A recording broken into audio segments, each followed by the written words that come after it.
الطريقة يا إخواني هي تقوم على 5 مراحل أو على 5 نقاط.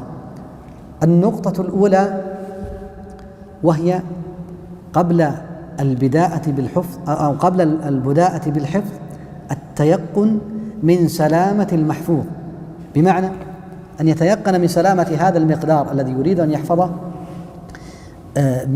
من سلامته عدم وقوعه في اللحن، إما اللحن في التجويد أو اللحن الجلي الذي يكون فيه تغيير لبعض الحروف. وأيضا يكون هذا من خلال إما سماع شريط لأحد المجودين أو بالعرض على الشيخ الذي يقرأ عليه. بعد ذلك إذا تأكد من سلامة المحفوظ اليومي فإنه بعد ذلك يبدأ بحفظ الوجه أو المراد حفظه، يحفظه حفظا تاما كما بينا في المراد بالحفظ، بأنه يستطيع أن يستظهره عن ظهر قلبه.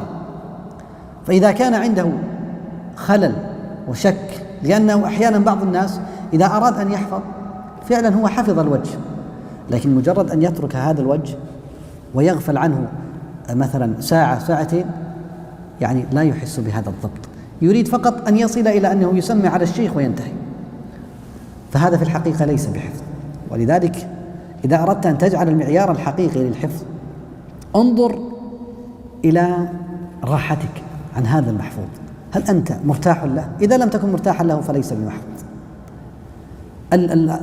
الأمر الثالث بعد حفظك لهذا المقدار ننتقل بعد ذلك إلى الطريقة الثالثة أو المرحلة الثالثة، وهي أنك تبدأ بتكرار هذا المقدار 40 مرة 40 مرة. وهذا التكرار لا يكون في مكان مثلا فيه شيء من الضوضاء، وإنما يكون الإنسان في مكان منزوي يجمع قلبه عليه. فإذا حصل هناك مثلا مكان فيه ضوضاء إما عند الناس أو في قيادة السيارة فهذا يصعب معه التركيز على المقدار والضبط له.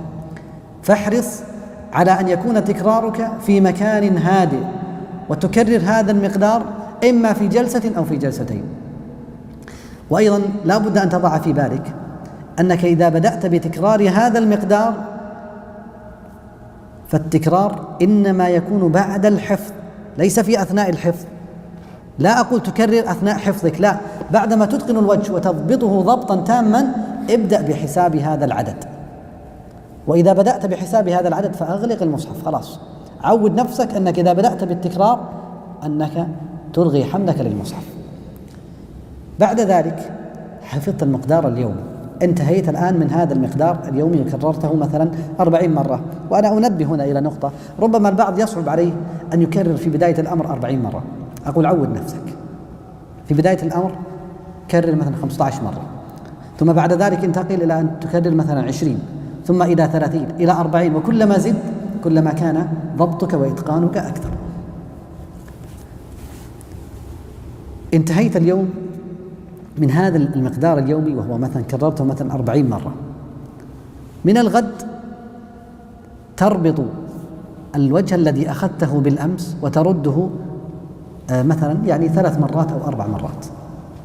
كل يوم تراجع من أول ما أخذته إلى الذي وصلت إليه. يعني اليوم مثلا انتهيت، لنفترض إنسان بدأ من سورة البقرة، حفظ اليوم الوجه الأول من البقرة، انتهى. من الغد عنده الوجه الثاني، الوجه الثاني يكرره مثلا لنفترض 40 مرة.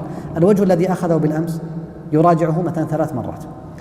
من اليوم الثالث عنده الوجه الثالث، يكرر الوجه الثالث مثلا 40 مرة. الوجه الذي أخذه بالأمس يراجعه 3 مرات. الوجه الأول الذي هو أخذه في اليوم الأول يراجعه مرة. قد يقول شخص كل يوم أنا أراجع من أول ما أخذت إلى الجديد، ربما يصعب علي.